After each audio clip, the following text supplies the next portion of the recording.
Bien, buenas tardes. ¿Qué tal? Buenas tardes. Aquí con otro tema del contenido temático de la asignatura de didáctica de la intervención. En esta ocasión vamos a ver las leyes de la didáctica como objeto de estudio también, ¿no? Y bueno, utilizamos el compendio que viene en tu guía de desarrollo de temas, donde hay una concepción didáctica. Nuevamente nos dicen que la didáctica proviene de la voz griega didacti, didáctique, que proviene a su vez de las voces didacte y que significan enseñar y además es un arte.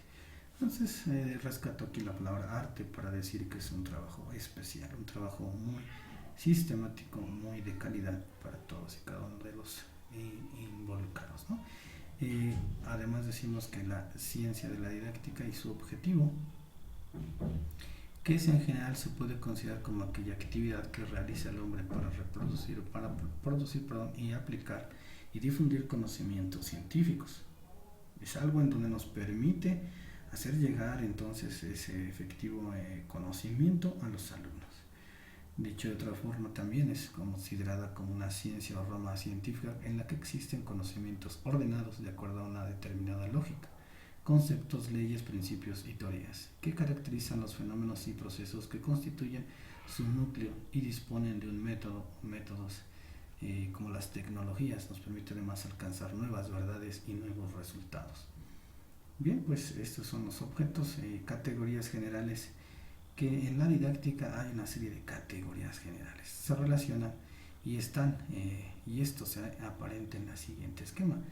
Dentro de la categoría general de la didáctica tenemos a la enseñanza, tenemos a la instrucción, que es lo que desarrollamos nosotros, y como tercer elemento la educación, en el sentido estrecho o concreto, ¿no? Y en el sentido amplio de la educación contempla estos tres subprocesos, de tal manera que hay un desarrollo del intelecto, ¿no? Estas categorías de la didáctica, ¿sí?, nos hace pensar que la instrucción es el proceso que permite la asimilación del conocimiento acumulado sociohistóricamente.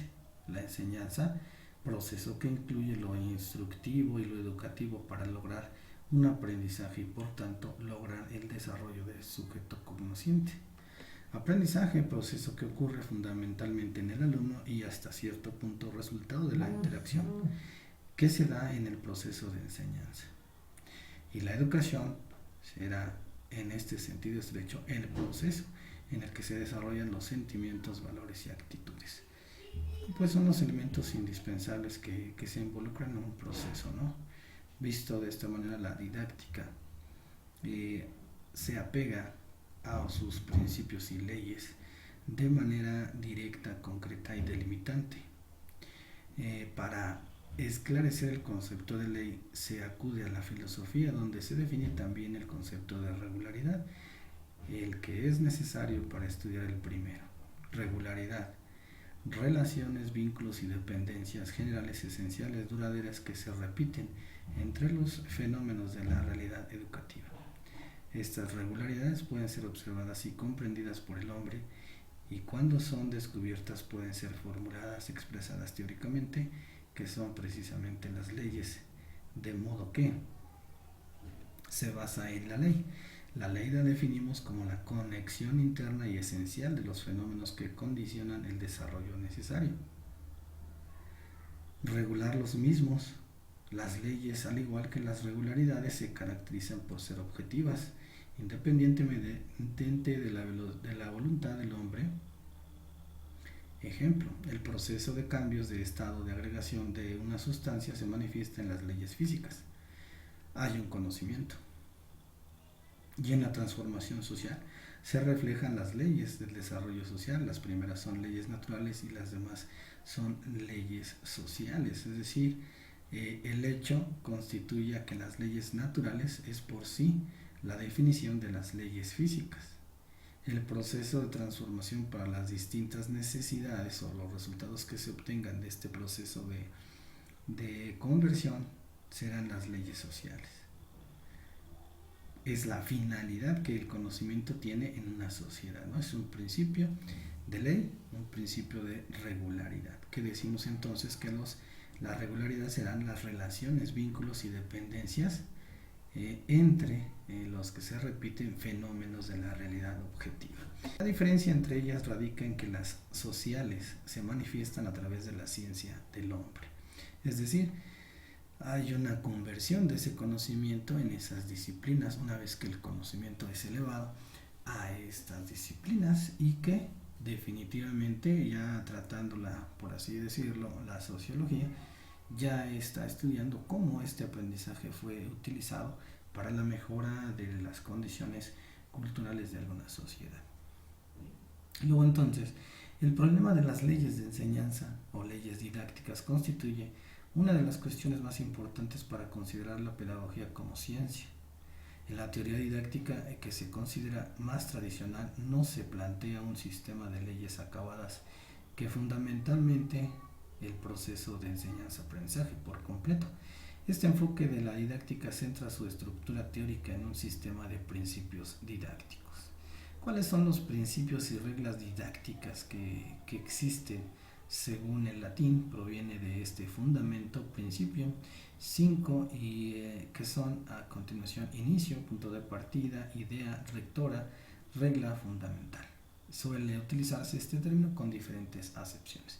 El siguiente sistema de principios o leyes didácticas es el más generalizado o el que existe, ¿no? El primero de ellos es el principio de carácter educativo de la enseñanza. Su finalidad, su objetivo es el carácter educativo, desarrollar lo que nos dice en el sentido de la educación. Principio de carácter científico de la enseñanza. Muestra al mundo que con esa demostración debe de comprobarse todo tipo de conocimiento cuando nosotros lo llevamos a la práctica, ¿no? Principio de asequibilidad, principio de la sistematicidad de la enseñanza, que tiene que ver con la forma, con la organización que se le da al conocimiento para el proceso de enseñanza. El principio de la relación teórica-práctica, el principio del carácter constituye y activo de los alumnos bajo la guía del docente. Principio de la solidez en la asimilación de los conocimientos, habilidades y hábitos. El principio de la atención de las diferencias individuales dentro del carácter colectivo del proceso de enseñanza-aprendizaje. Y finalmente el principio del carácter audiovisual de la enseñanza, unidad de lo concreto y lo abstracto. Y bueno, pues estas leyes didácticas residen en las siguientes: relaciones del proceso docente educativo con el contexto social, la escuela en la vida. Es el primer principio, primera ley didáctica, que debe de haber una relación entre el docente y el educando, ¿no? En este caso, esta ley establece una relación de el proceso docente educativo y la necesidad social. Aquí tenemos entonces las dos leyes que preceden la didáctica, ¿no?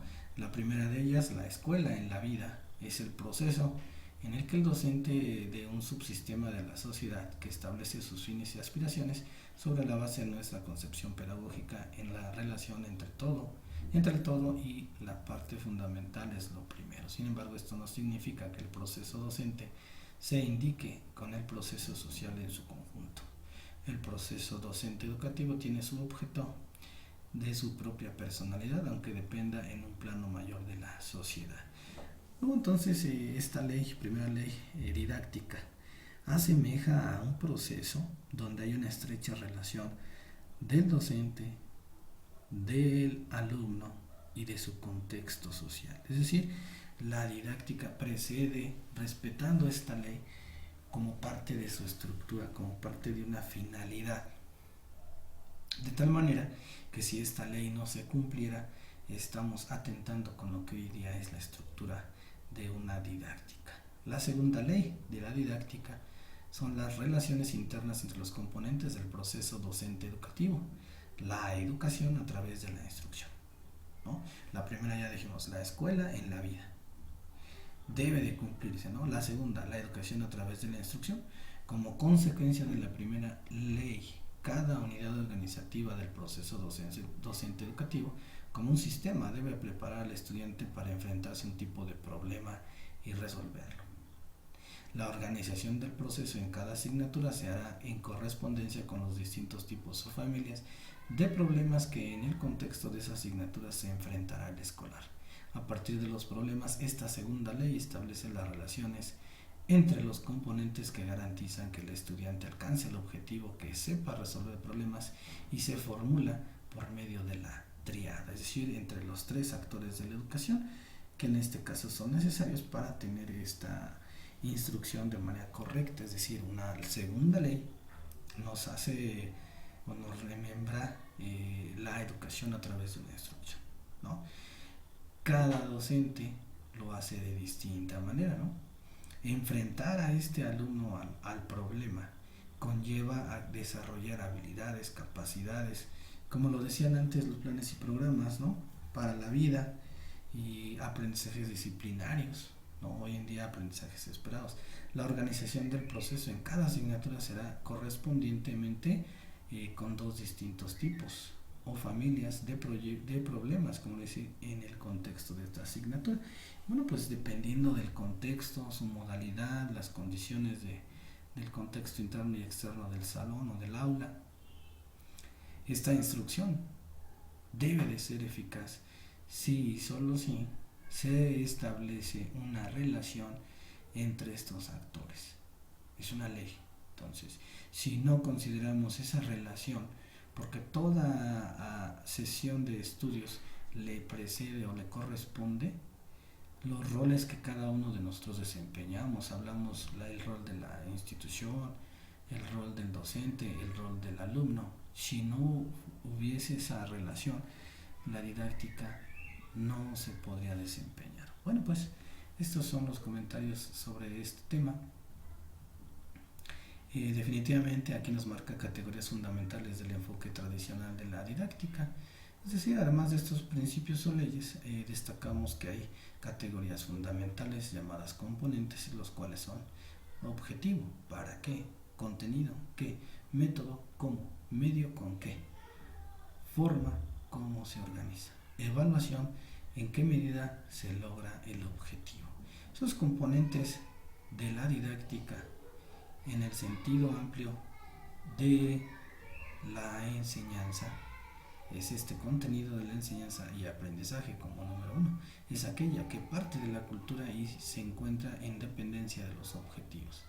Métodos de enseñanza, aprendizaje, principal vía que toma el maestro y el alumno para lograr los objetivos fijados en el plan de enseñanza, ¿no? En el primero que menciono, contenido de la enseñanza y aprendizaje, dice, parte de la cultura seleccionada con sentido pedagógico incluye conceptos científicos, hechos, teorías, paradigmas, modos de actuación, normas, valores, valores para que el hombre enriquezca, los transforme y se transforme a sí mismo. Ese es el contenido de la enseñanza, desde el aspecto cultural, obviamente. Métodos de enseñanza-aprendizaje, bueno, es la principal vía en la que el maestro y el alumno pueden lograr sus objetivos de esta enseñanza. Aquí hay los llamados métodos. ¿Cómo enseñar y aprender? Se constituye el sistema de acciones que regula la actividad principalmente del profesor y que va dirigida hacia los estudiantes como un fin, lograr esos objetivos atendiendo a las necesidades y motivaciones de los alumnos o estudiantes, ¿no? También así hay medios de enseñanza y aprendizaje. Los medios de enseñanza son todos aquellos componentes del proceso docente educativo que sirven de soporte material a los métodos de enseñanza para posibilitar el logro de los objetivos. Los medios de enseñanza y aprendizaje responden a la interrogante ¿con qué enseñar y aprender? Están constituidos por objetos naturales o conservados o sus representaciones, instrumentos o equipos que apoyan a la actividad docente, alumnos, en función del cumplimiento de los objetivos. ¿Cuáles son los medios de enseñanza? Pues todos los materiales didácticos, toda la tecnología, todos los libros, consultas en web, etcétera. Todos son los medios de la enseñanza.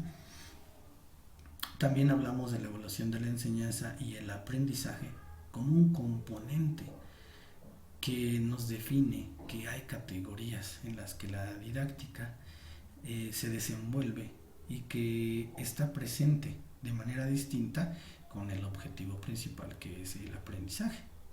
La evaluación de la enseñanza y aprendizaje es la evaluación. ¿En qué medida se cumplen los objetivos? Es el proceso de comprobar y valorar el cumplimiento de los objetivos propuestos y la dirección didáctica de la enseñanza y el aprendizaje en sus momentos de orientación y ejecución. Sí, es fácil, ¿no? La evaluación es un proceso regulador que nos permite la toma de decisiones y algunas reflexiones personales como docente y como alumnos. Finalmente, la categoría de forma de organización de la enseñanza y el aprendizaje, las distintas maneras en que se manifiesta externamente la relación profesor-alumno, es decir, la confrontación del alumno con la materia de enseñanza bajo la dirección del profesor. Bueno, pues esa forma de organización del proceso de enseñanza-aprendizaje se manifiesta en cómo esas actividades planeadas que nos resultan en productos debemos hacerles llegar. Cómo lo organizo, mis tiempos, mis materiales, de manera individual, colectiva, en pares. Eso es lo que perseguimos con una organización, ¿no? Eso es lo que podemos decir como una categoría de la didáctica. Es decir, esta categoría, si no se cumpliere, pues finalmente el concepto de didáctica no se está aplicando. Dentro de nuestra función general debemos cumplir con nuestros objetivos, cuáles son la enseñanza, los contenidos, ¿no? También como parte de qué le voy a enseñar al alumno.